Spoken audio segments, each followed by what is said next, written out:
And welcome back to the fifth and final part of this Surrey Hill Smokers Christmas special. Today we've obviously done the starter, we've done the main course, we've done the veggies, we've done the stuffing, we've done all of the trimmings all for this meal.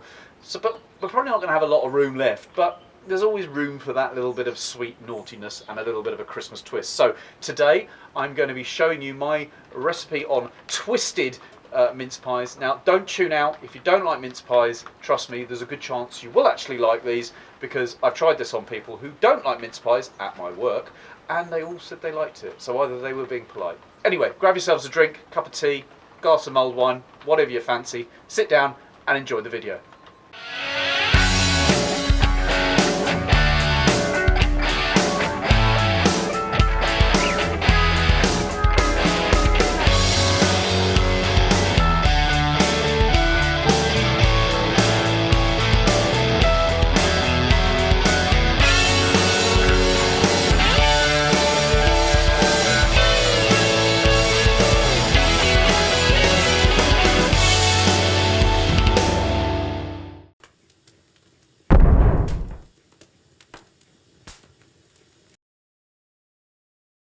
So the ingredients for these mince pies: you're going to need a good quality mincemeat. I've got Robinson's Traditional here. You can choose whichever one you like. I just prefer this one.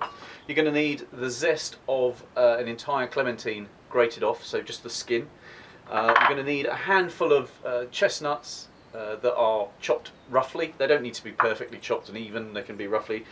You need some dried cranberries, some flaked almonds, and some melted butter. I've just got a good knob of butter in there. I stuck it in the microwave, melted it down in 30 seconds. We've got a ready roll of puff pastry here, and we've got a packet of phyllo pastry. This packet stuff is fantastic. It's so easy. It takes all the hassle out of making these. You're going to need yourself another sharp knife. You're going to need a little brush to brush the butter around, and a spatula to spread the mincemeat, and also, importantly, a nice cupcake baking tray to make these mince pies. So let's get started and I'll show you how to make these. So it's super easy. Now this is a recipe, some people don't like mince pies. Now that's fine. I've tested this recipe on a few people who actually don't like mince pies and they've liked them because there's not that huge amount of mincemeat. So we're going to get our spatula and we're going to get some of this mincemeat out and we start spreading it. Now we want to spread it out relatively thin on the piece of pastry, and we want to leave about a centimetre square sort of border. So once we've got that mincemeat spread out, we want to get a handful of the cranberries and just sprinkle them liberally over the surface of here. They don't have to be too even, but try and get them as even as you possibly can, and we'll get those on, and then that will add some lovely cranberry fruitiness and a little bit Christmassy.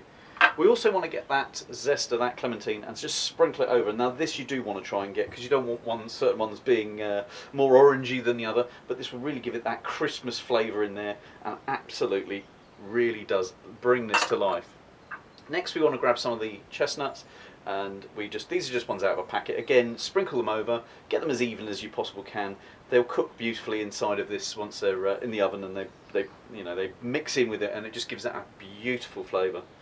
And for an added little bit of crunch, we've got a bowl of chopped almonds here, again just packet ones. Now sprinkle some of these on. Do not use all of these because you'll want to put some of them on the top to when you finish these and they're in the tray before you put them in to bake, because once they toast they give that amazing flavour. Almonds have a really unique flavour once they're toasted up, so we'll get those in there, and that's that. So the next trick with this is just to roll it. Now it's a bit tricky to get started, and that's why we leave a border of about a centimetre. We want to roll it in, get it tuck it in, pinch it back, and then start rolling it. It's like a big Swiss roll really, more than anything else. So we'll start rolling that up. Be careful with it. If you're having problems with this and you're worried about it sticking to your board or your surface, just put a little bit of flour down before. We should be okay on this board. It's pretty good. I've always used this board for making these, and it works really well. Now we want to tight as possible wrap this up. So here we go, we've got this beautiful tightly rolled sausage of mince pie and all those yummy ingredients. So the best thing you can do now is actually leave this maybe for half an hour, wrap it up, put it in the fridge, leave it for half an hour, get it cooled down. It makes the pastry a bit stiffer and it makes it easier. So I'll bring you back in half an hour once we've done that.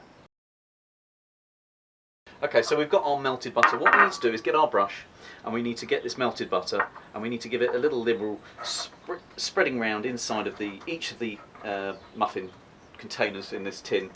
This is a 12 shot muffin tin, so you know you're going to get easily 12 of these out of, and this recipe works really, really well. I've probably got more phyllo pastry than I actually need, but that doesn't really matter, because you know once it's open it sort of starts to go to waste. You'll use pretty much all of it anyway.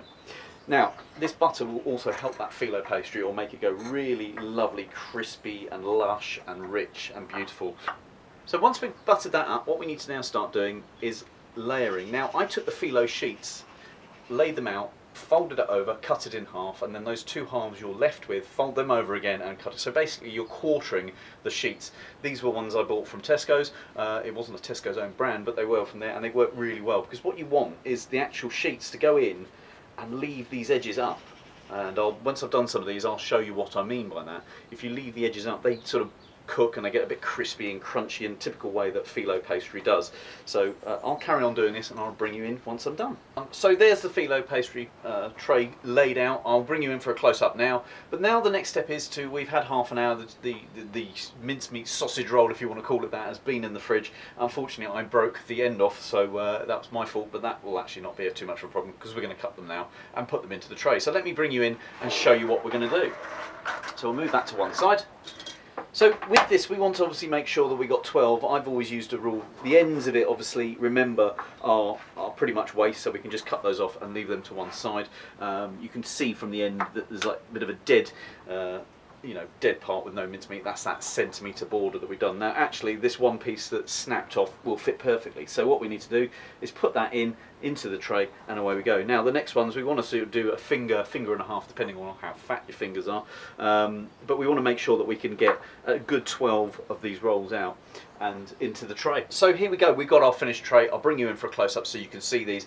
What we need to do now is just sprinkle on some of those remaining almonds just onto the top. Not heavy loads of it, but just enough to sort of give a little bit of a sprinkle. Now I use the remainder of the butter and spread it over the top of the phyllo as well, because once that cooks it will just render down and just make it really lovely. So once this is done, what we need to do is have a preheated oven. So I've got the oven up here to about 185 at the moment, so about between 185 and 200 depending, but you just need to keep an eye on this, because we don't want to cook these for too long, because obviously that phyllo will cook at a different rate from the puff pastry. I have found that about 180, 45 minutes in the oven is absolutely perfect, and you can bring it out and then you can do the finishing touches to it once that's done. So let me get this into the oven and then I'll bring you back once they're cooked.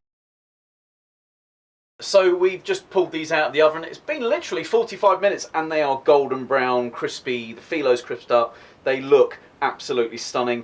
The good thing is also, if we left it in any longer, I think things were going to start burning, because obviously that mincemeat bubbles up and it just looks like...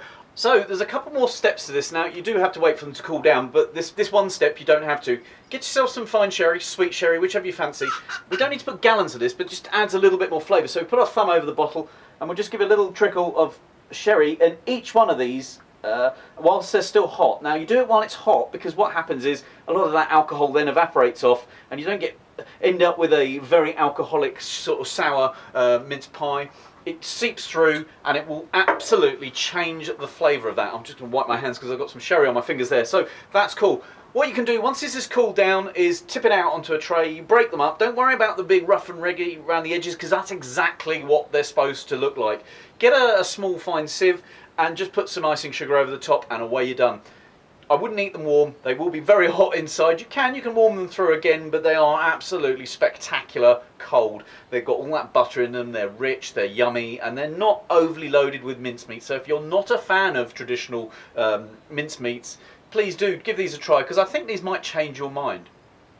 Anyway, thanks very much for watching. I hope you've enjoyed this 5-part special. Sadly, Gavin's still not here, but we will be doing lots more cooks in the new year. But from both of us, and remotely for Gavin, Happy Christmas. Have a safe and fun one with your families, and let's hope this COVID situation and Omicron goes away. But I really do hope you've enjoyed this 5-part series, and thank you for watching. And if you haven't already, which I know a lot of people haven't, hit that subscribe button. It means the world to me and Gavin, because it means you're supporting us and you like what we're doing, and it gives us that drive to continue on doing videos for you guys. Anyway, thanks and have a fantastic Christmas.